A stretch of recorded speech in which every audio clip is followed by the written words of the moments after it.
Hello and welcome back to my small little library. Today I want to do a review video. I haven't done one in quite some time now, and I just started reading a series by David Eddings, which is actually the second series in like a long row of series. Well, long is relative, but it is not a standalone series as it is. And I realized I never really talked about in depth about the first series, which is the Belgariad, and I really want to talk about it just because how much I enjoy the second one right now. And I think just because of how fantasy book series are set up right now, I feel like a lot of fantasy that comes out right now is a lot more like modern fantasy. It tends to go more into the younger direction, relationships and romance just in general seem to be like a big part of those fantasy books, that I feel like I want to talk about more of the classical fantasy, which is the fantasy that I enjoy and that like wholeheartedly is my favorite thing to read. If I could choose only one genre going forward, I would always pick classical fantasy.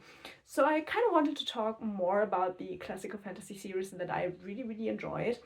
And one of those is the Belgariad. I have all 5 books of the first series here.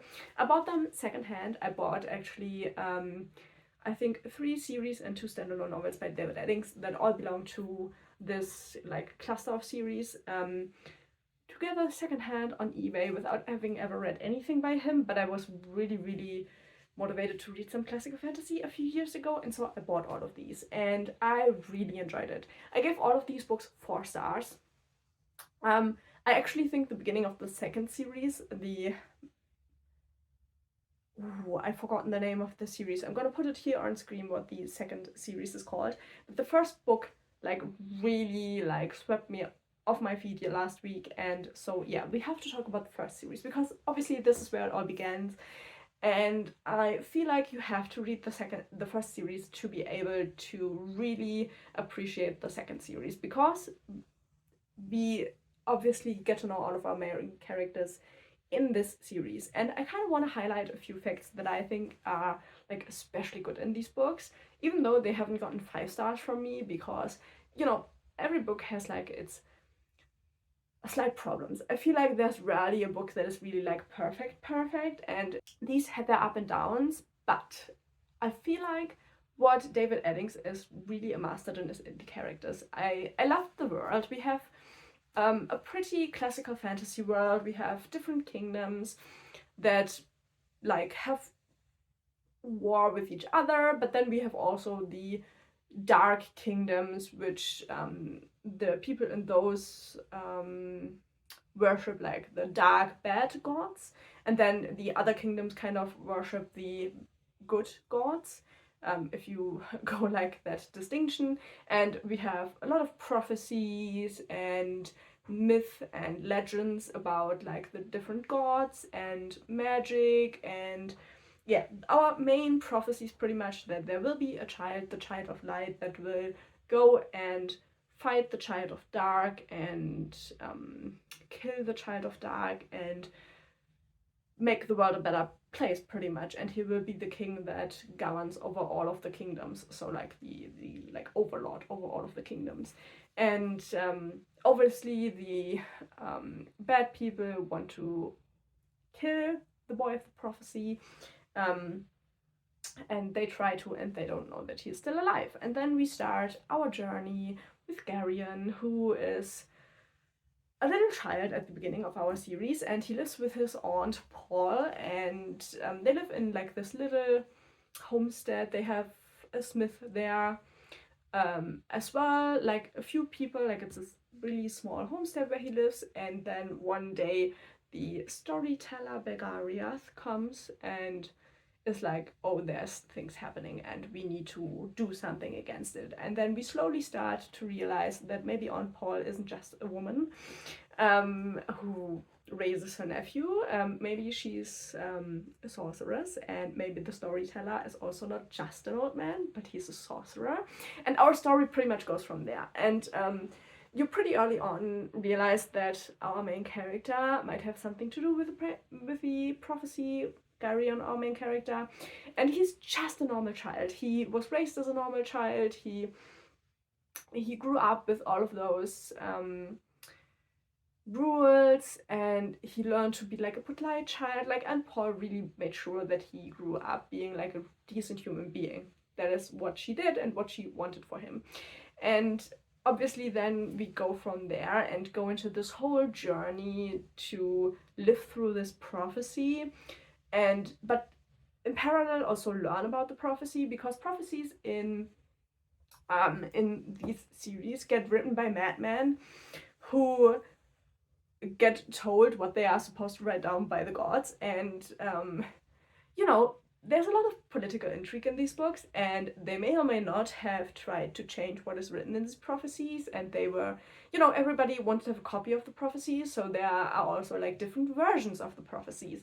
And it's like this whole riddle to figure out what is actually supposed to happen, like what the prophecy says, and what maybe the people can change and influence the prophecy with like what they want to do themselves. So that is pretty much the gist of the story, which for me, it screams of classical fantasy. I feel like that is like a really classical motive for fantasy. And then over the journey through these 5 books, we get to meet a lot of characters, and I love them all.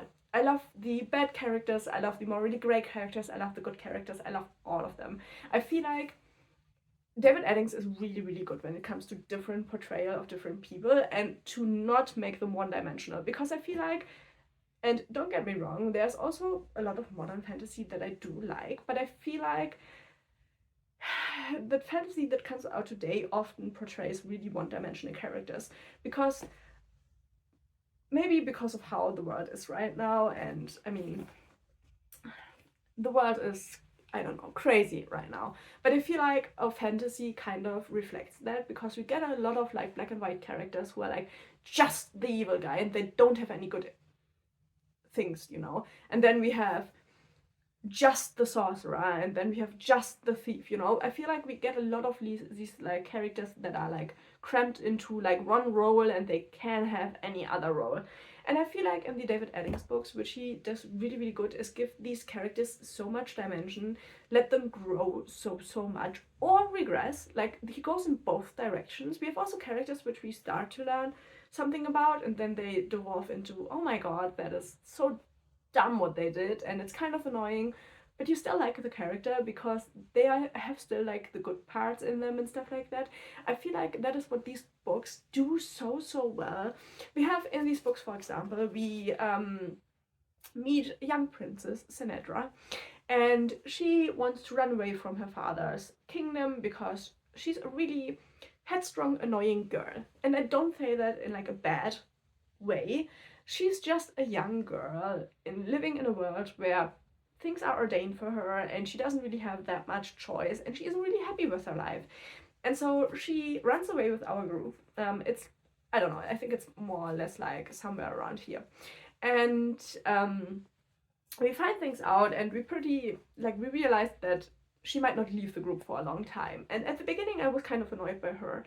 But she grows so much because she's a child. She's a child in a world where she didn't have a lot of choice. And Aunt Paul kind of works with her and is a little bit like encouraging and like, you know, nurturing this child who never really had a chance to do that because she grew up only with her father, and her father is like, he's a little bit of, like, they have a hate-love relationship, her and her father, which I feel like happens a lot with daughters and their fathers. And it's kind of funny relationship, but obviously it has its toxic traits. And so when she travels with Garion and Aunt Paul and all of the other characters we just like meet throughout the journey, she learns so much from all of these different people who kind of show her different realities where they come from. Like, we meet a lot of kings. A lot of the group that gets together are the different kings and queens from the different kingdoms that we travel through, because they obviously all have a vested interest in the prophecy ending on the good note, because, you know, they are the good people. And so she meets like a lot of different personalities, and she grows so much throughout the journey, but she never completely changes. Like, she still stays true to her original character, but she mellows out and she learns, and in the end she plays like a really, really good role. I feel like it's so good what Eddings did with her character that I actually in the end really grew to like her, even though we are like fundamentally different people, like character wise, and sometimes I have a lot of problems with getting into characters that are so fundamentally different than I am. So I feel like that is something that really impressed me with this whole series, which is why I want to recommend it to everyone. I mean, you can debate about how inspired the books are by different fantasy.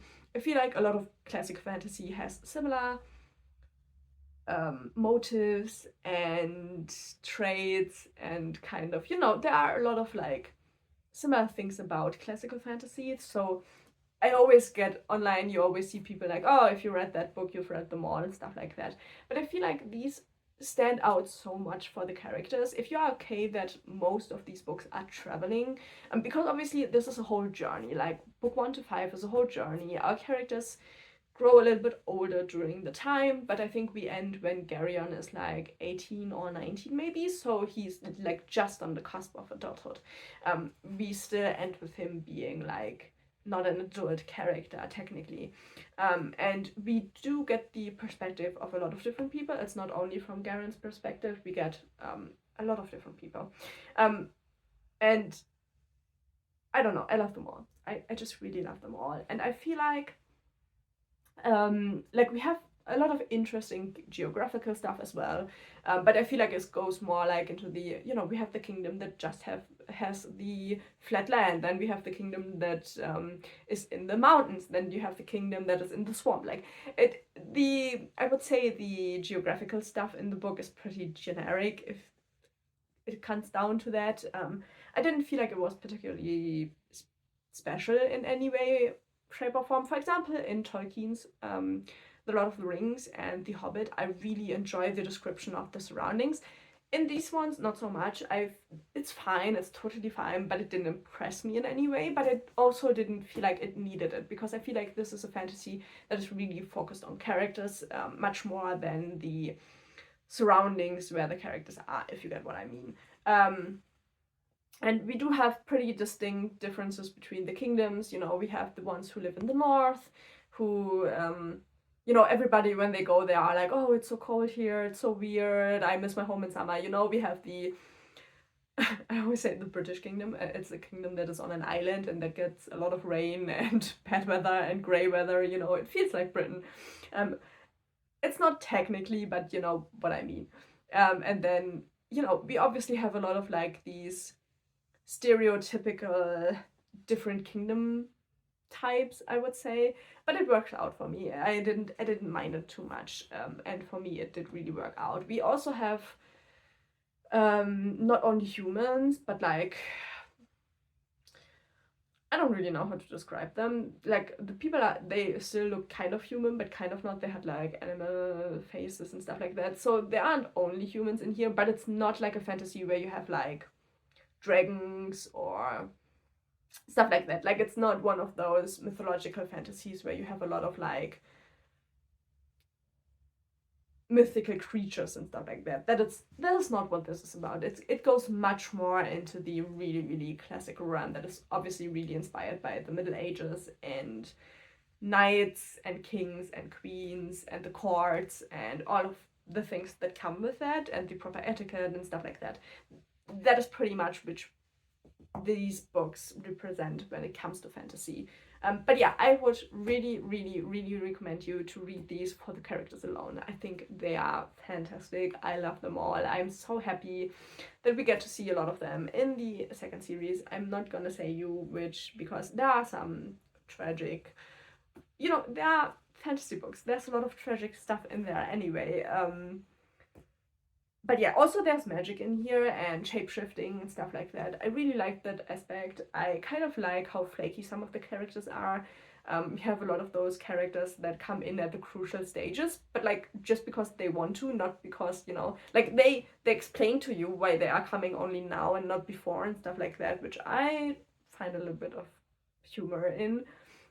So yeah, I am gonna stop gushing now. I don't want to like talk about the story in detail because I personally hate spoilers, so I'm not gonna spoil anything of these books because I feel like everybody should just read them. I think they are a real staple for the classic fantasy, and I feel like we can learn a lot through them. And if you miss a lot of classic fantasy and you have never read any of the David Eddings books, go get you a copy of the Belgariad. I don't know if you can find them in like your library or anything like that. I obviously bought them secondhand. I paid a little, just so little money for how much enjoyment I got out of these. So yeah, for me, these were an absolute steal when I bought them. So maybe you can get some nice secondhand copies. I also have to say, I really love the covers of these. They feel like pretty solid older fantasy covers, which I absolutely love. Yeah, I love the style of covers, so for me these versions worked out really, really well. But yeah, this is pretty much all I wanted to talk about. I kind of wanted to highlight how much of a character-focused fantasy these books are, and that if you are in the mood for classic fantasy and you want those like characters that evolve and change throughout the story, and you know, those characters you can really enjoy, I would really, really, really recommend you to read these books. So that is pretty much the end of my recommendation. If you have read the books by David Eddings, please leave your opinion of them down below. I would love to hear different perspectives about the book, so yeah, please leave yours down below. And if you enjoyed this video, maybe subscribe. That would mean a lot to me, to be honest. I really enjoy doing these videos, and yeah, maybe also leave a like, and hopefully I will see you in the next video. Bye!